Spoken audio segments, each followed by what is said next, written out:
This is Performance Anxiety on the Pantheon Podcast Network, and I'm your host, Mark. Today's guest reminds me that there is some amazing talent out there that needs to be heard. Welcome Jackie Popovec from Youngstown, Ohio's own The Vindys. She's a powerhouse vocalist whose voice is a Venn diagram of some heavy hitters like Amy Winehouse, Christina Aguilera, and Carrie Underwood.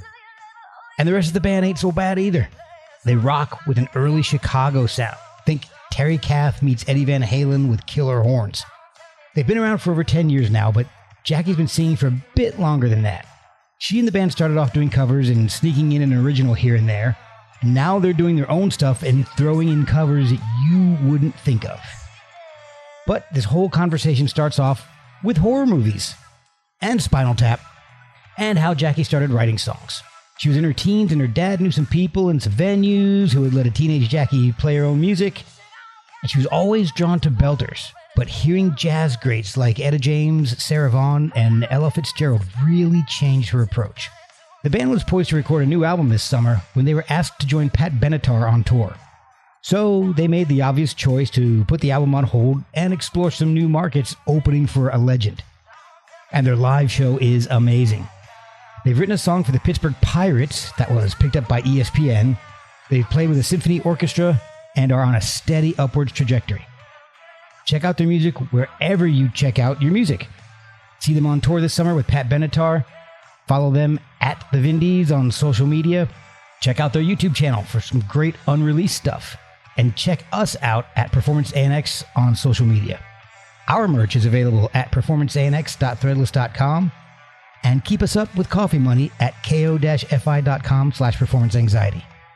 Now brace yourself for the amazing Jackie Popovec of The Vindys on Performance Anxiety, part of the Pantheon Podcast Network. Hey everybody, this is Jackie from The Vindys, and you're listening to the Performance Anxiety Podcast. I'm sorry, was I supposed to say something else? That's fine. Okay, right? Tuesdays are your days. I usually record Tuesdays or Thursdays, but it's usually in the evening after work. But my wife had to do a sleep study last night, so I had to go pick her up at like 5 a.m. So I'm like, the hell with going to work after that. I'm gonna pick her up and then go home and rest. So You're one of those. How'd she do? She's had some chronic health issues over the past couple of years, and that's just one of them. So if we can get her to rest, it would help the other ones a lot. So this is one reason why we're trying to get this part squared away and get her feeling back up to snuff. Good. So, but it meant I had to get up, and it actually ended like an hour earlier than they told us. So instead of picking her up at 6, I had to go pick her up at 5. And so I was like, oh no. And I spent the night watching a movie with my youngest daughter and didn't go to bed until like 11:30. So what'd you watch? It was a weird Australian movie called Talk to Me. Okay. It's a weird kind of horror movie where these Australian kids, it's kind of like an updated Ouija board kind of a thing where they. Oh yeah. It's a hand? Yes. Okay, I saw a trailer for that, but how was it? I'm not a horror guy, and my wife isn't, or my daughter isn't necessarily. I am. It was. I grew up on the Goosebumps books. Oh, it was okay. I hate things like jump scares and stuff because to me that's a cheap scare, and fortunately they didn't do any of that. There was no jump scares. It was just kind of weird. It was not bad. But by the end, I kind of was able to predict what was going on. My daughter was like, oh, I didn't see that end coming. And I'm like, yeah, I did. But I'm also 50 How old is your youngest? She's 19. So she'll be 20 in October. Okay. So I am 50. So she doesn't scare too easily. No, I am 50 and I've seen my share. So I'm like, I know what's coming at this point. It's hard to write something original. I will say the most recent horror flick that I saw is the best one recently is Cabin in the Woods. Oh, that's the one with Dave Bautista, right? I don't know, but the plot twist in that, I had no clue where it was going. You gotta watch it. I think I may have seen that. Was that the one where the three people show up to the cabin and they have to kill one person to save the rest of the world or something? I really don't know. I just remember the way that I still like feel about. I don't even remember. I'm gonna have to go back. But with movies, I don't like to watch them like over and over again. I'll like Titanic. You can't watch that but once every 20 years. Yeah, I know. But like I want to feel new every time I watch it, because it's, it's whatever the movie is a good movie, and you don't want to ruin it for yourself. Oh yeah, so. I'm looking up. Cabin in the Woods is not the one I was thinking it was. That doesn't. Yeah, it didn't sound familiar to me. But no, the one I'm thinking of is an M. Night Shyamalan movie, I think, with Dave Bautista and a bunch of other people that I recognize, but I couldn't tell you who the hell they were. Bautista's the only one I could recognize immediately, because that dude's just freaking enormous. You can't miss him. So. Yeah, I'm a big movie buff, so I'm right there with you. So I love that stuff. Yeah, horror is just not exactly my genre. I like comedies, I like thrillers, suspense, but like I definitely don't go for a slasher or grindhouse or anything like that. So I like more psychological. I'm pretty excited. Stuff. They're doing the Twister remake. Yeah. And then they're doing Happy Gilmore. I just heard yesterday. That's amazing. Are they? Oh. Yeah. My big redo, well, actually it's more of a sequel that they're doing, is the Spinal Tap sequel. Oh, I know. I heard that too. I can't wait. I am so excited. That movie. I've got a project that's tying into that too, so I am thrilled. So, I love that. What kind of project? I started it 2 years ago, and it was with a bunch of podcast guests that I've had. I had one guy on, his name's Lau Heisen from the band. He was in the band Das Damen, and he's in a band now called the Royal Arctic Institute, and they're all instrumental, and it's really mellow and reverby and cool. But Das Damen used to do all kinds of tribute albums back in the late 80s through the early mid 90s. And they were on one for a band called the Ruddles. The Ruddles is a precursor to Spinal Tap. It's a band that never existed. So we started talking about how wild it was to do a tribute album to a band that actually really never actually existed. And we started talking about, hey, did anybody ever do one for Spinal Tap? And we looked it up during the podcast, and nobody had. So I'm like, shit, I'll do one. So Lyle's like, if you do one, he's like, my band will contribute a song. And I'm like, all right, well, that's the hardest part. Getting the first band in it on the project is the hardest part. So I've already at a good spot. So I reached out to a bunch of podcast guests, and it's going to be a tribute album. It's a charity album for Teen Cancer America, which is the foundation started by Roger Daltrey and Pete Townsend to help teens and young adults with cancer, help their living conditions, help them with treatments and all. And they have a program called Play It Back, where teens and young adults who have been diagnosed with cancer, they help them to record and produce their own music, their original music. And it's a really cool program. And so once I got the entire original soundtrack covered, every song covered by a former podcast guest, I reached out to the network that I'm on, because they have a connection with Teen Cancer America. And I told them what I had done, and they're like, yeah, let's get you connected with Teen Cancer. So once I did that, they were like, well, are you in a hurry to release this? Because we would love to get some of our ambassadors involved in this and have them record some songs. I'm like, yeah, no problem. So it's gone from 12 or 13 guests on it to now I think I have 27. The podcast?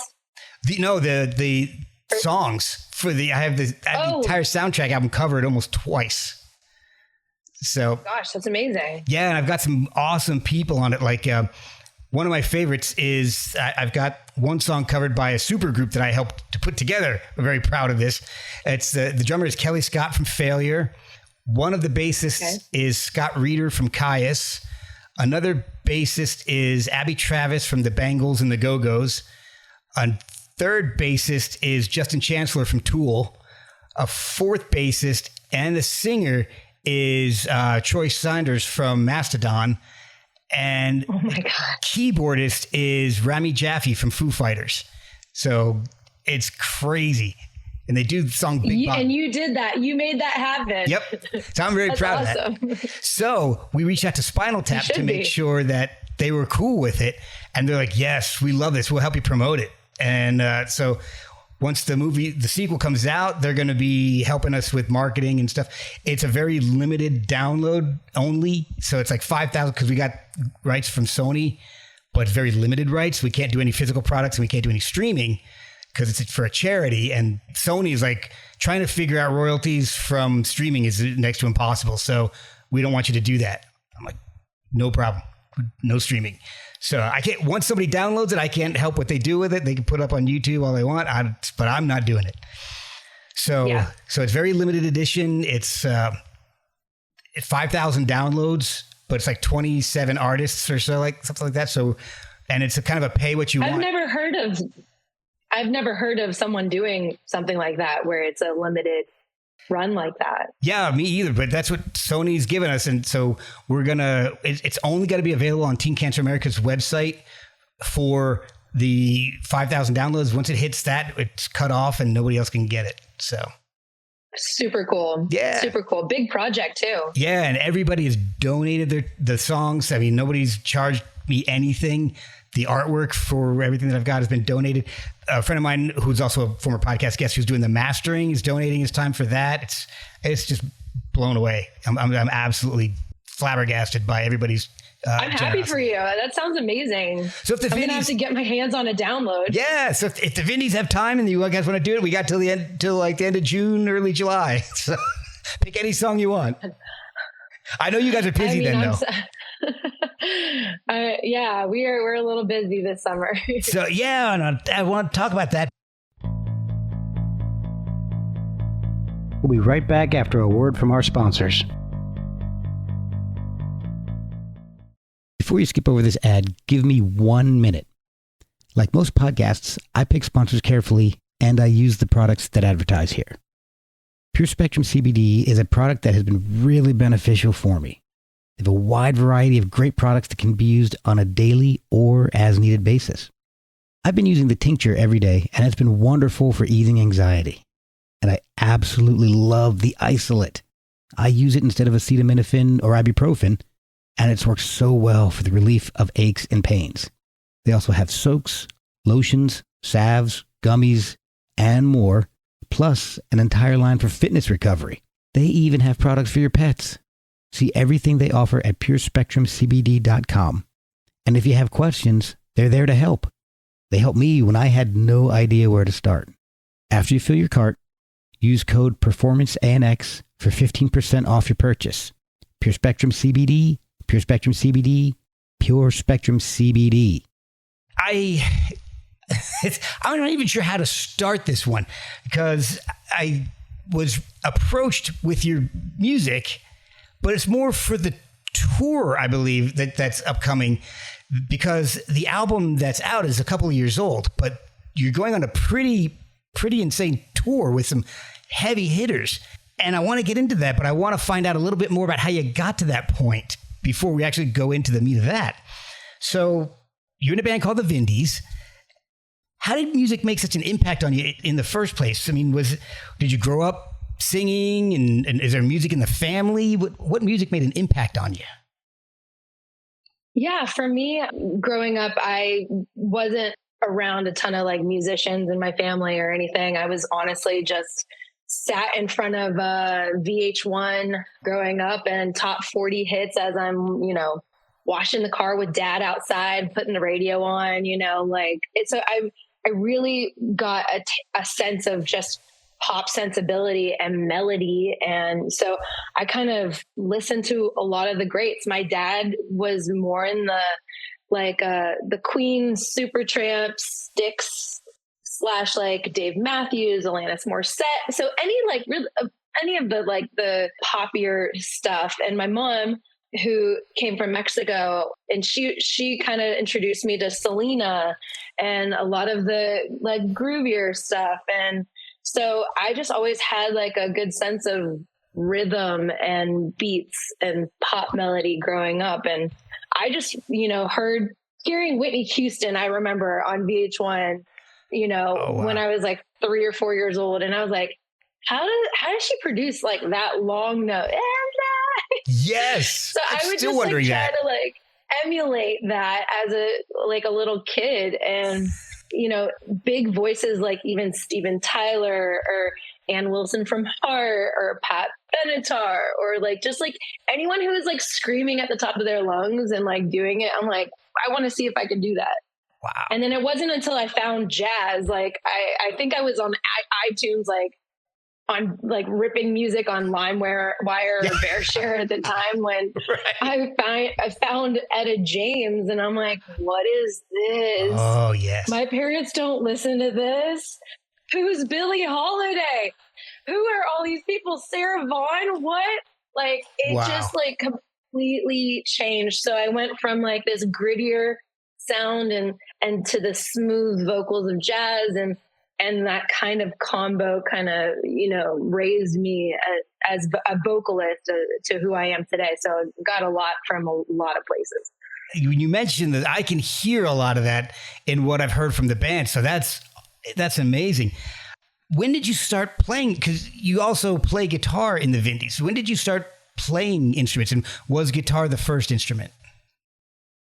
Yeah. So I was big into like the dance world, like jazz and tap and ballet. And when my parents broke up, I was like, there's no money. We got to quit. The costumes are too expensive. So that's when I was stuck at home, just listening to all kinds of music. And I was like, I want to be able to play these songs. So I pick up the guitar. I start learning some chords just enough so that I could start writing my own music. Oh, wow. At like 13, 14, 15. And my dad, he still is in the food industry. He knows all the bars and restaurants in town. He's like, check this. My daughter can do an hour of cover songs. Let her, sit on the patio and play her stuff. And, from there, I just kind of like networked around the area and, began to slowly insert my own original music here and there. But, after graduating high school, I was like, what am I going to do? I don't want to go to college for musical performance. So I decided to go for music production. I wanted to learn how to do it myself everyone's doing it at home, and found this school in Daytona, who's kind of like the sister college to Mike Curb at Belmont University in Nashville. It was brand new at the time in 2010, 11. Okay. Did that for 2 years. When I came back, I was like, well, I can't stay in Youngstown, Ohio. I got to move. But at the time I was helping my mom open up a pottery painting store down the street. And I was like, in the meantime, I'll see about, doing a band, and that's when I met John Anthony, who's, founding of the Vindys with me. And, since then it's just been like, well, why not do it from Youngstown? It's so easy to get to Chicago and New York and Nashville and Toronto from Youngstown. It's so central to so many major cities. Oh, wow, so, the same reason why like Youngstown was like big back in the day for like the steel industry. It's literally halfway mark between Chicago and New York. So I didn't realize that. We use that to our benefit because, for a band, it's about touring anymore. That's how you're making your money. Yeah, exactly. So if I'm not mistaken, so the Vindys was another band, basically similar to the Vindys, and you subbed for their singer and then kind of slowly took over, and then they decided to change the band name. Is that what happened? I think I heard that in an interview at some point. Yeah. So it was like 20, I want to say 20, we started like, I think at the time, John Anthony and the founding drummer of the Vindys was Nick Sonato. And I saw them, and there's a school in Youngstown at Youngstown State University, Dana School of Music, which is all classically trained musicians. And these kids that were coming out of the time, like just fantastic, like improv masters. And like, wow. I'm just sitting there, like my friend Nick invited me out, the drummer. And I'm checking them out. I'm like, oh my God, this is amazing. Like, I just want to be able to sing with this band. I said, hey, if you ever need a, singer, if she can't do it, if your lead singer can't do it, they were doing cover songs at the time. Mm-hmm.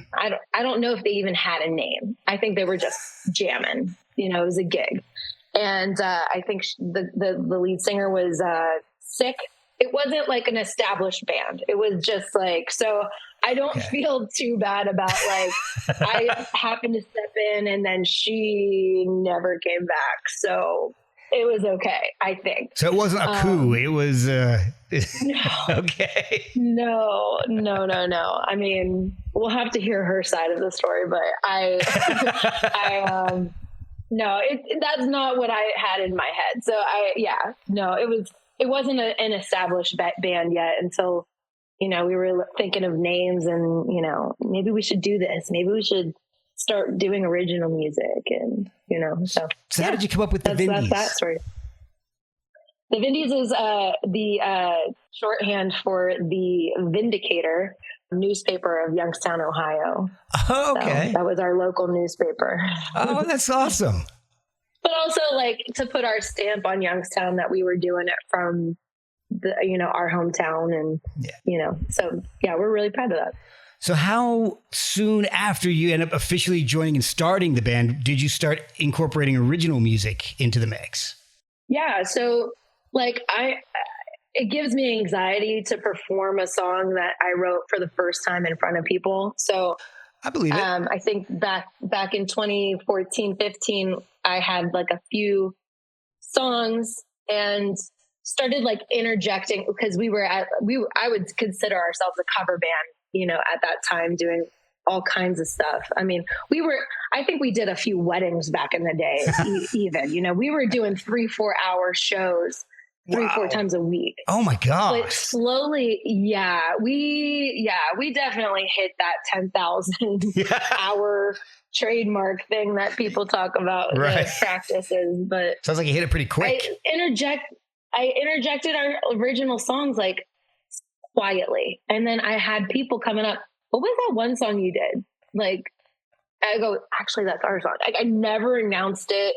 I just wanted to see people's reactions, if they would be into it or dancing. And before long, like, they're like, well, why don't we just make an EP? So we did that in our basement and came out with that. And then somehow somebody gave it to the radio station over in Akron called The Summit. And it was a AAA radio station. And from there, it's been cool. It's been great. So that was the Red Wine EP? That was Red Wine EP. And that was our basement session. That is awesome. That's such a cool, it's got such a great like throwback sound to it, which it's one of the things I really loved about the music. And, we'll get into this as we talk, but the sound, there's this mix of like 50s, 60s rock and soul, some old jazz, but you've also got these amazing for me, it reminds me of like the 90s, like these searing lead guitars. And I feel like On My Mind is like the first example I can think of, because that's got that old jazz feel, but it doesn't sound like old jazz. It sounds new. Hey boy, it's really nice to meet ya. Would you ever wanna be my Mr. I hope you got no place to go. You look good enough to eat. I can tell that you're something sweet, boy. You guys straddle old music with an updated sound perfectly, and it sounds like it would be a tough thing to do, but you guys make it sound effortless. And that's one of the first things I really enjoyed about the first EP.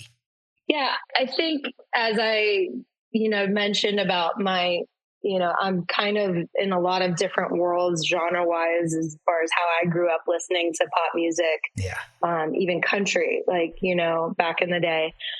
I'm a fan of the albums that artists came out with, where each song sounded completely different from each other, rather than all of the albums sounding exactly the same. Back when people listened to albums, right? It was like the first and the second song were like the hits, and then the deep cuts, and then you'd have the ballad, and at the end you'd get some sort of surprise. Like, so yeah, yes. I as a songwriter, I tend to like, I don't want to get bored on stage either, because I know how these songs will translate on stage. Well, and, you know, we are a live band. So I kind of like, I would consider ourselves a live band before even a studio band, you know? Okay. Well, I have seen a few live performances on YouTube and all, and I agree. I mean, you guys are just killing it live.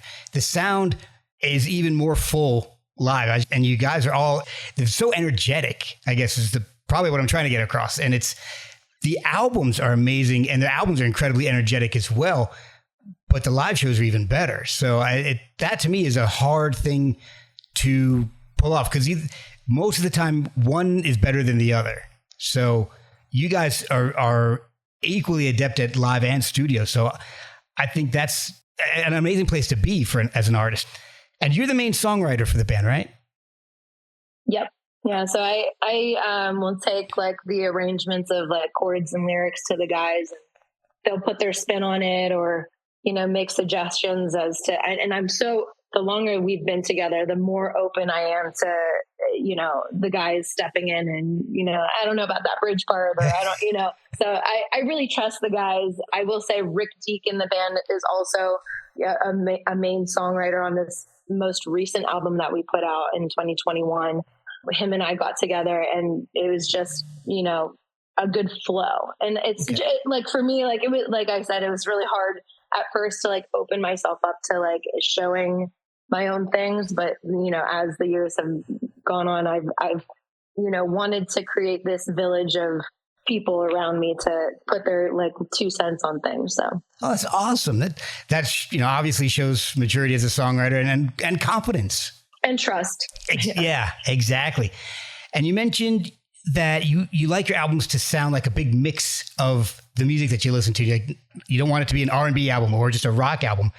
And the full length is amazing. So keep going. It's got a little bit of a harder edge to me than the EP, than Red Wine.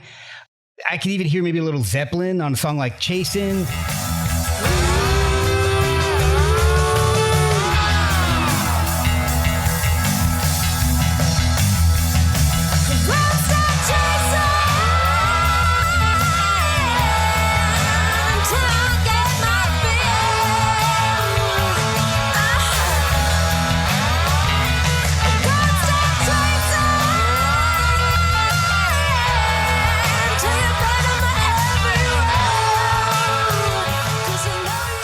Followed up with this crazy killer R&B track, Classic.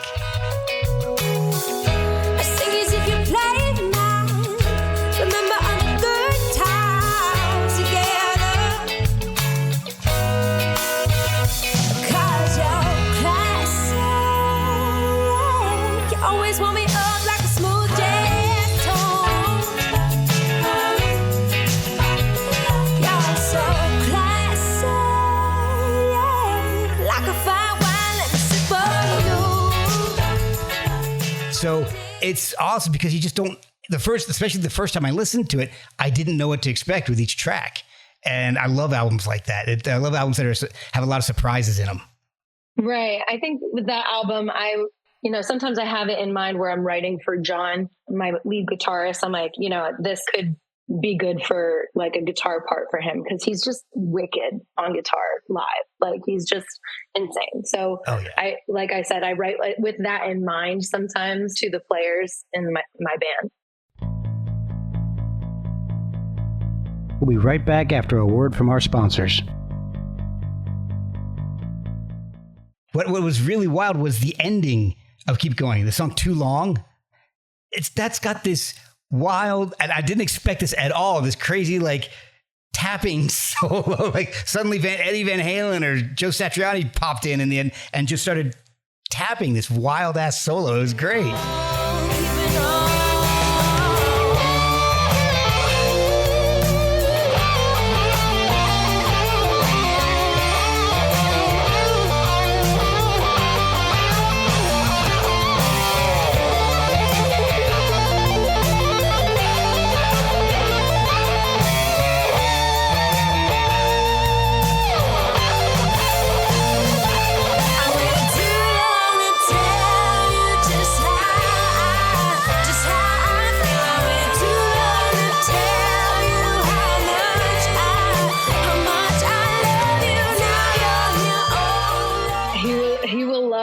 just said Eddie Van Halen.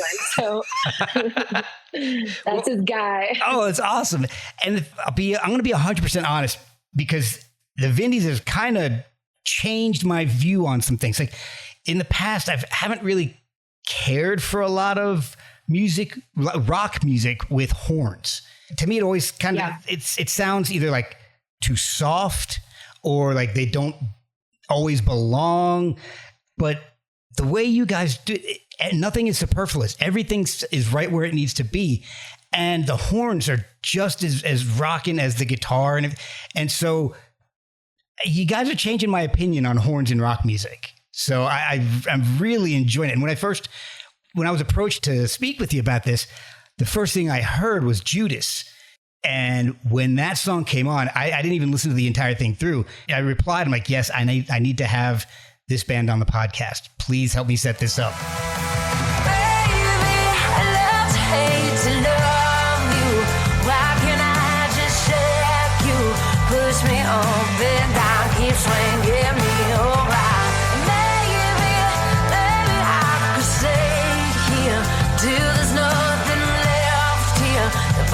To the ground, 'cause we're going down. We're going down.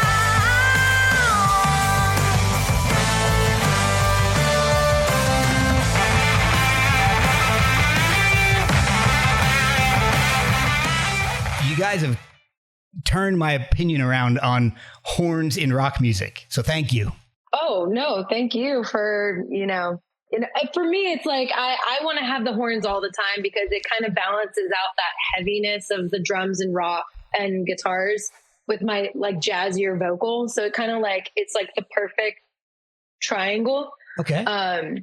For me on stage. But we also to have like them, it just creates a different dynamic. We just did a show with Marcus King at the Capitol Theater in New York. And they have a horn section as well. And they're very similar to our setup. So I see more and more bands bringing out the horn section and people dig it. People love it. I think that they love that. Like if we can't bring the horn section out, some people are like, I don't know if I'm coming to that show. Oh, wow. So no, I mean, it's great. You bring up an interesting point. There's 9 people in the band with the horn section.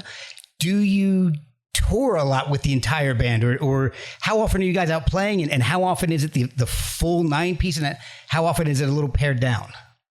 I would take them everywhere if I could, but I will say that this tour that coming up that we have with Pat Benetar and Neil Giraldo, we're not able to take them. So we're going to be kind of revamping the songs to like fill in some of those things on keys and guitar and such. But we started as like I said, 4, 5, 6 piece. So we're going out as a 6-piece, and I have every confidence that we'll be able to pull it off. But I do love the horns.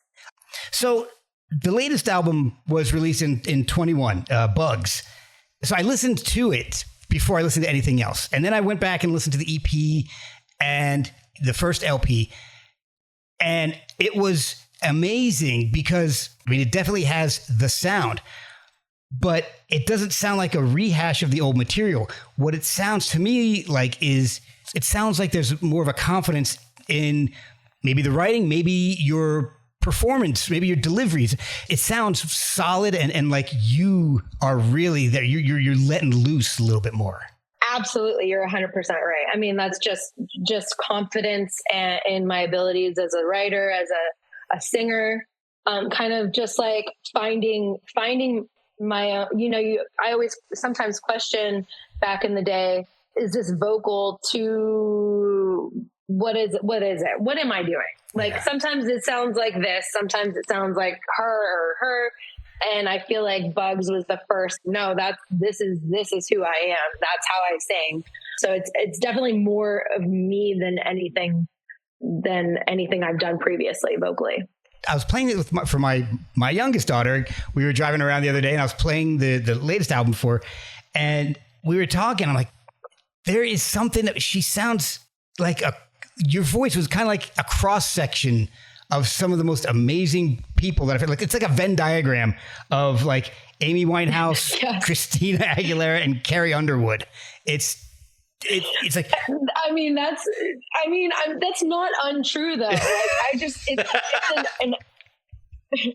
it's a lot of stuff going on. It really is a lot of inspiration. Yeah, exactly. You've got a lot of amazing women to draw on. And man, like you mentioned, Steven Tyler, you've got some amazing people that you were influenced by to draw on. And it's, your voice is just so powerful. And that's one of the first things that drew me in was just the power. Like Judas. Judas was the first song that I heard. And it still might be my favorite track that you guys have released. There's so much energy between your voice and the horns and the guitar solo. I mean, the tone on this guitar is just sick. I mean, I'm going to put a clip of the song in here because I want as many people as possible to hear it. But I guess what I'm trying to say is that I really think you guys took a step forward without losing your sound with Bugs. And I'm really excited to hear what you guys are doing next. Want Your Heart, Morning Light, Bugs. Those are just amazing, amazing songs.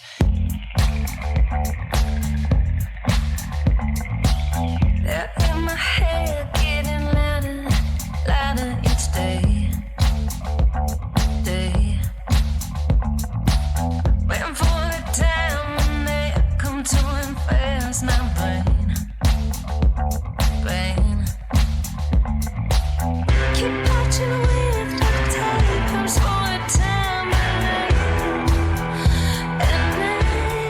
And if you keep following the trajectory you're on, whatever you guys are working on now is just going to be incredible. So are you guys currently recording? Are you guys working on any new material? Yeah. So, speaking of, and since we released Bugs, we have been playing bigger shows, opening up for bigger artists and doing a lot more music festivals. And when we started doing that, I started noticing that there was like a little bit of a hole somewhere for, that was missing a little bit funner music and dancier stuff. And we started kind of writing like that a little bit for the Bugs album with If I Want or Want Your Heart. You're just my time. Gotta find the right way to say,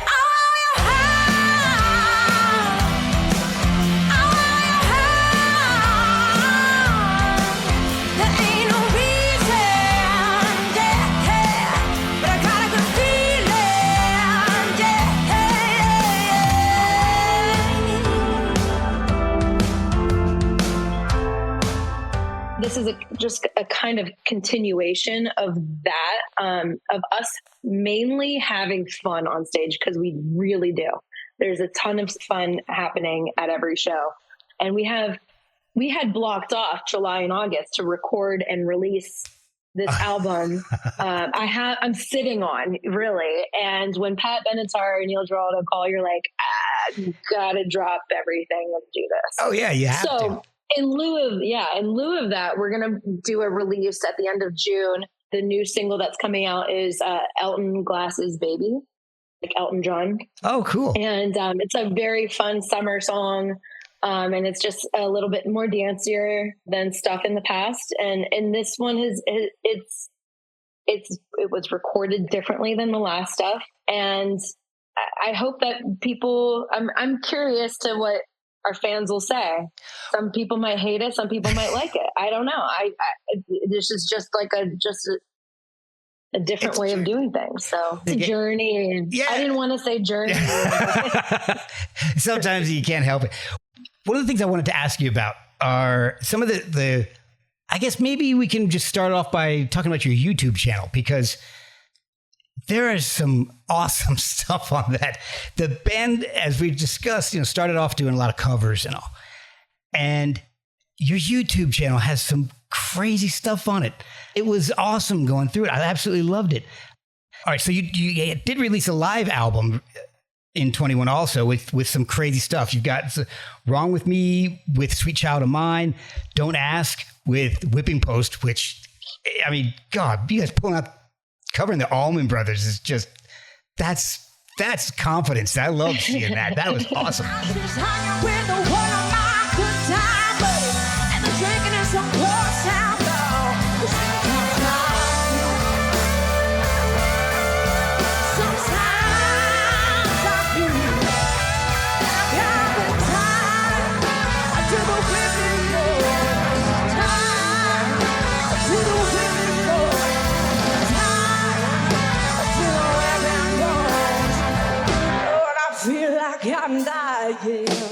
I just like to throw throw something in there that people don't think that we'll do. Exactly. Yeah. I mean, listen, going back and listening to the Vindys, I would not have, I would have imagined you could do it just fine, but I would not have imagined you actually doing the Allman Brothers, because it's not something I would have dreamt up to do. So, but you also do some amazing stuff, some solo or maybe more acoustic things that just blew me away, like Bloodletting by Concrete Blonde. Concrete Blonde's one of my favorite bands on the planet, and you killed it. I mean, I think more people need to know about anything Johnette does. So for you guys to do that, I was just like, yes, I love these guys. There's a crack in the mirror and a blood stain on the bed. Oh, you were a vampire, baby, I'm the walking dead. Oh, you were a vampire, baby, I'm the walking dead. I got the boys and the beats, New Orleans, I'm going down to the river where it's warm and clean. I'm gonna have a drink and walk around. I got a lot to think about. Yeah, no, we do take suggestions from some of our fans about what we should do, like cover wise, and it's fun to learn some of these songs because the arrangements or the songwriting is so different from what I usually do, and it kind of expands my information of how I usually do. It kind of gets me out of the realm. I mean, I started writing country music before our album Keep Going, just to get cobwebs off of where we wanted to go at the time. Oh wow. Yeah, just doing something completely different than what you're usually doing. It's a good way to practice, or to get the I don't know, get my inspirations going. Well, you picked some amazing things to record and make available to everybody, like the Cranberries' Zombie, Soul Asylum's Runaway Train. And every time I clicked on one of these, I kind of went further and further down the rabbit hole. I mean, you had Cowboy Junkies, Orianthe, Adam Ant. I tell you, you're wonderful. I miss you. Yes, I do. Did I tell you that I was wrong? I was wrong. 'Cause you're wonderful, yeah.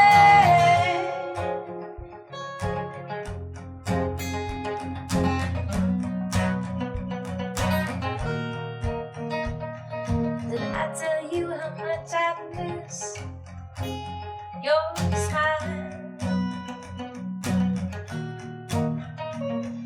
Did I tell you? Oh, wonderful. That's one of my favorite Adam Ant songs of all time. In Excess, Bonnie Raitt. It's so awesome to see so many artists being covered by you guys. It's such a wide variety of music. Yeah, and I come from all of that, and I will say the Vindys too, vocally with how I sound and how John Anthony is more of on the rock side of things. Those two things colliding together, it brings a tension of sorts that is a good thing. It's really cool. Well, it obviously works because I think you guys are writing amazing music. One of the videos I did have a question about, though, that I thought was really unique was the acoustic jam that you guys did with you on theremin.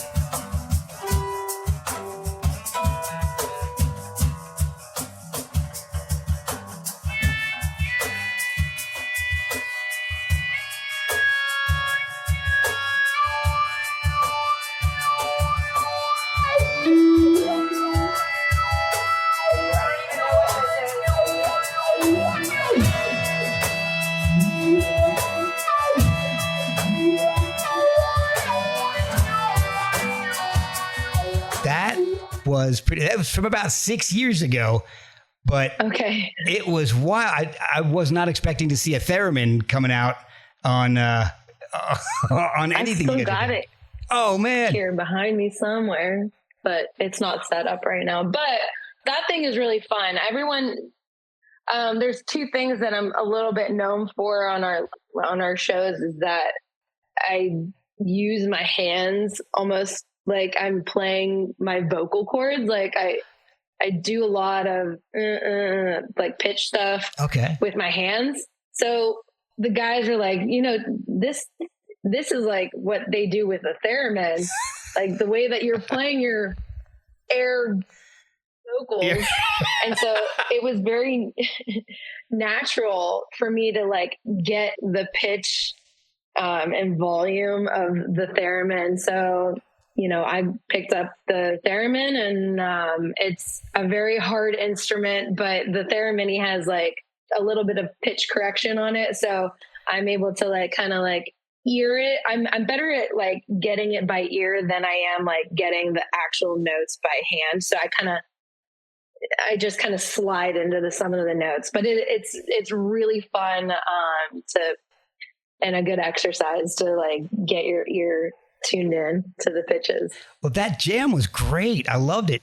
You guys have also played with a symphony orchestra. How did that come about? Because that was awesome. Yeah, this is like we just recently did it with the Youngstown Symphony Orchestra. Before that, it was Canton Symphony.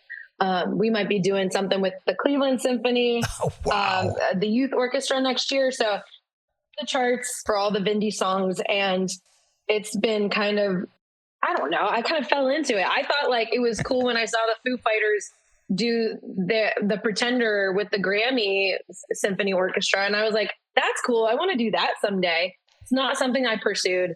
It's something that people came to us and said, hey, do you want to do this? I was like, heck yes, I want to do this. Wow. And then and people like it enough to want to do it again and again. So here we are doing it with 60 plus musicians on stage, and it's not easy to mix that many people. I was going to say, so did you guys have to come up with the string arrangements and all, or did the orchestra help you guys with that?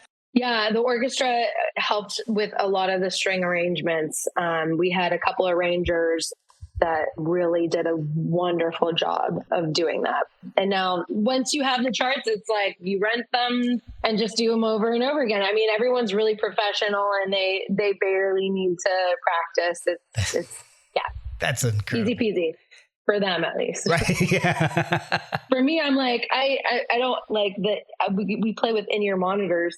And so it's like, I want a mix, like a perfect mix of everything. And it gets difficult when you start talking about the sound of it, but it ends up really cool. A cool experience for the audience. It sounded amazing. I thought it was beautiful. So it's a job well done on that. And it sounds and looked like it was just an incredible experience for the band. I mean, everybody looked like they were really enjoying themselves. No, it really is. It's such a juxtaposition, and which is what we're used to, yeah. In our band, that rock and then the symphony. So I feel a little bit like I'm in I don't know, like I'm Adele in Las Vegas or something, like with a symphony behind us, but it's really cool. A rock symphony. What will a set look like from you guys when you're on tour with Pat Benetar and Neil Giraldo? I have not settled on that yet. And I think because we don't have horns, it'll be a little bit more, a little rockier on the rock side.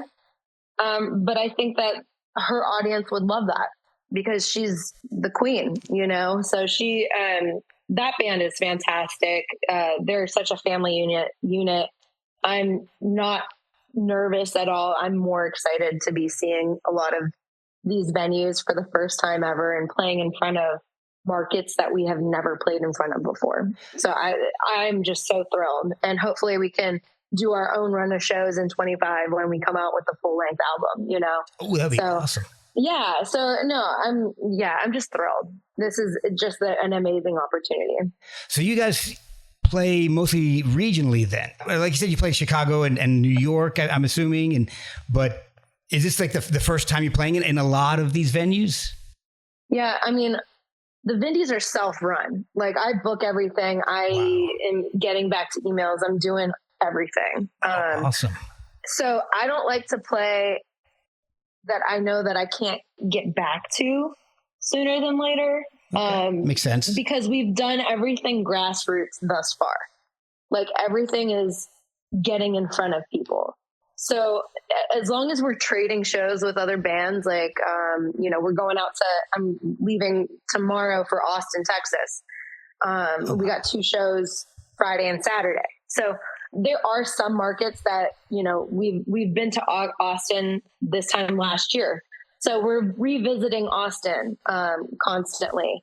But with this tour in mind, I'm, trying to take advantage of it and seeing where we could possibly visit again with a healthy audience. So I always think about that. We tried to do a run out west. And like, we noticed like some areas were just like, we were hitting it in certain areas than others, like Carson City, Nevada. Like, who knew that would be like such a huge place for us to be? And we get emails, when are you coming back? So that's awesome. Try to get out there, but like in San Francisco, we played in front of 3 people. So it's like, So to be with Pat Benetar, hopefully this opens up doors for us to be able to get out there, because I don't want to go out there if we're playing in front of a couple people. So yeah, I mean, there's 9 of you if you're going out with the full band. So that's that. Yeah, when there's more people on stage than in the audience, that that doesn't feel real good. But you mentioned. I've seen it all. Yeah, I've done it all. I've seen it all. I am not used to there being like nobody in the crowd. That's happened, before. You just, but in regionally we kill. Like, we're in Columbus, Pittsburgh, Cleveland, Dayton, Toledo. So hopefully this is like a step forward, another step forward for us. I have noticed that Pittsburgh loves you guys, specifically the sports teams. Yeah, and that's all because we were basically kind of like commissioned to write this like rock anthem song called "Are You Ready" that we put on our album. I didn't want to, because it was not like our thing, but like it became huge. So and then ESPN picked it up. I'm like, I guess this is what we do now. Okay, if they're paying, I guess I'll start. Yeah. Why not?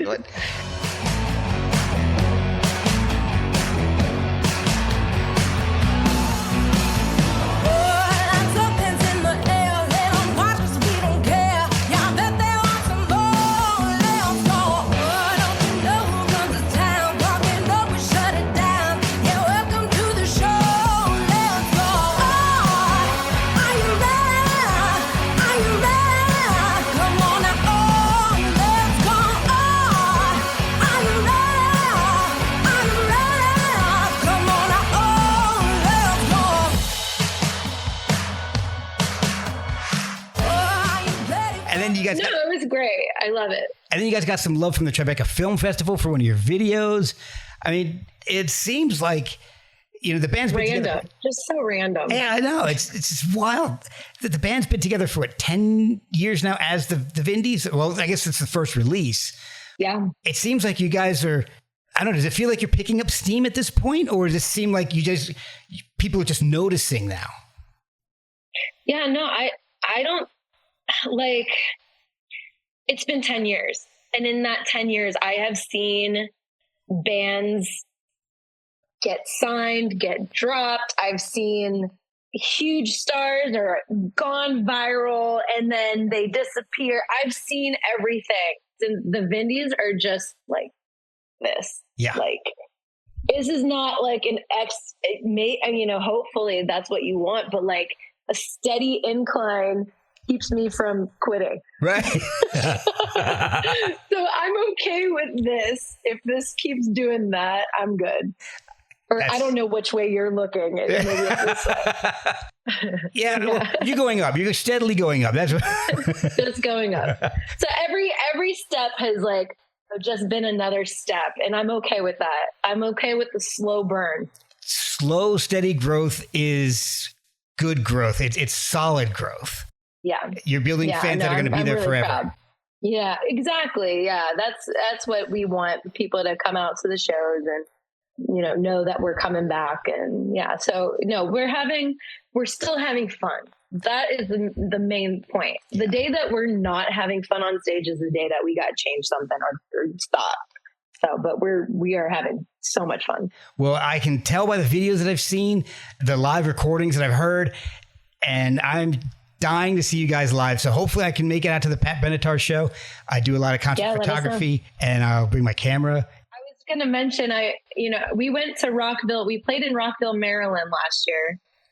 That was a great time because you're outside. You said DC, right? Yeah, I'm in Virginia, but Rockville is like not too far actually from me. It's like slightly northeast. Yeah, and then it was around that time last year. I was at the 930 Club. I was there. I went to see. Do you know the band called the Walkmen? Yes. Yeah, I have followed them for like 10 plus years, and we saw them at the 930 Club last year. Oh, nice. And then they had that, like, the city gave them like the 930 Club Day or something, where the Foo Fighters came in and reopened the new venue. And was that when they opened the Atlantic, which is like right behind the 930. So the Foo Fighters had a little residency there because I think Dave Grohl is a part owner in that.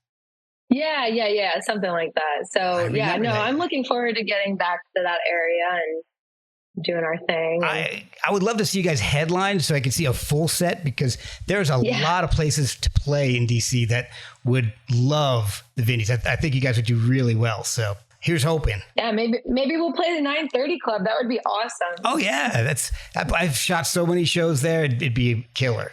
Yeah. Well, I want to thank you so much for your time. Where can people follow the Vindys and pick up the music and find out more about the Pat Benetar tour and the upcoming tours?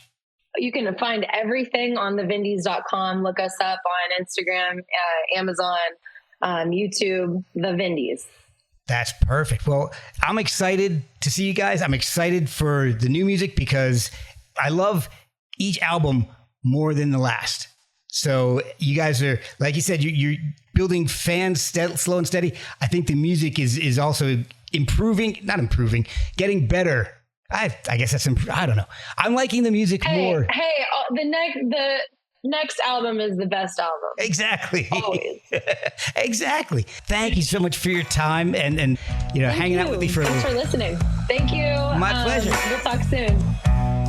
I've always done what I can. I know I've paid my dues. Now I can only do so much with just a little love. I guess I should feel relief, 'cause I'm sick of trying. No, I can only do so much with just a little love.